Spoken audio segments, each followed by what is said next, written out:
Hey everyone, so a little video today based on like plans, exercise plans, nutrition plans, and how they can all differ, but how they can all be successful. But it's about gauging what you can allow yourself to do and what you can allow yourself to change.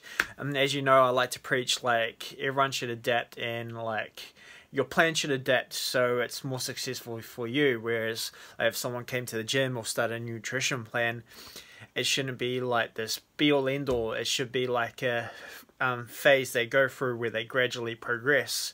That's the way I see it.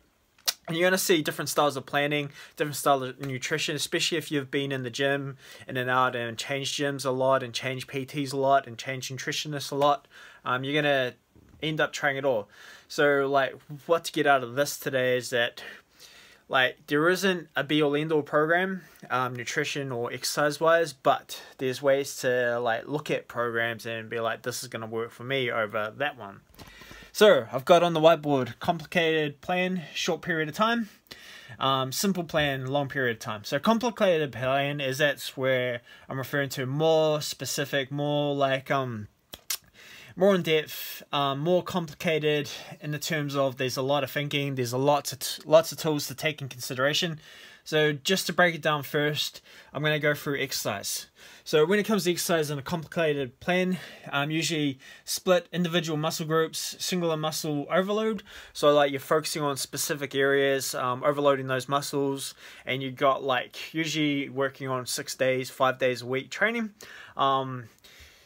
Usually you'll see bodybuilders going through that type of plan, like it's really specific and you're treating each muscle group individually rather than working as a collective. Simple plan, long-term plan.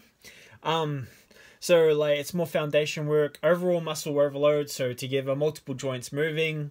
You're usually working in a full or a partial split.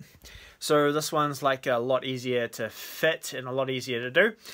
So if I was going to take these two plans, they're both going to be successful. They're both going to see results. Doesn't matter what results you're after. Like I've said in previous videos, if it's like muscular growth or for it's toning up, when it comes to that stuff, it's more about the nutritional value and how much calories you're taking in and how often you're training and what style of training you're in.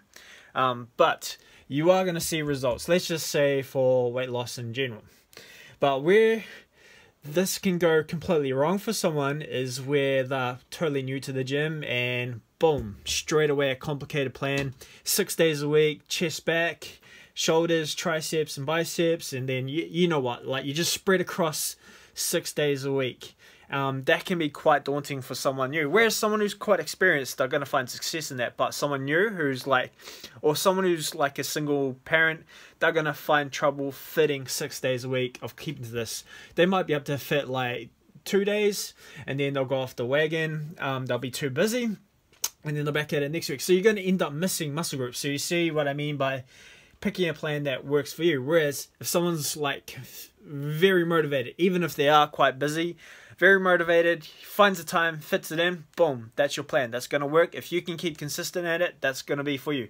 Whereas if you're quite new to the gym or if you're someone who's not so much as motivated, then a partial split plan is going to be more ideal for you, because at least that way you're going to be hitting multiple muscle groups and you're not going to be missing out and constantly skipping leg day, for example, because everyone likes doing shoulders and chest and back and leaving the legs. So that's how you would look at a complicated plan versus a simple plan, and why you shouldn't view one or the other as a be all end all. As for example, for myself, when I'm working with someone, when I'm working with someone new, foundation work, definitely full body experience, and then progress it and switch it up over time. If someone's more competent and I see they've got strengths and they're highly motivated, then boom, that's them on a split plan. So when it comes to nutrition too, you gotta take in the same aspects. Complicated plan, short-term period, strict right to the T when it comes to the calories, little to no wiggle room. So again, this is for someone who's highly motivated, who really can work in those severe, more stricter environments. A simple plan, long-term plan, easy to manage for someone lacking self-control, progressively over adaptable adaptable over time.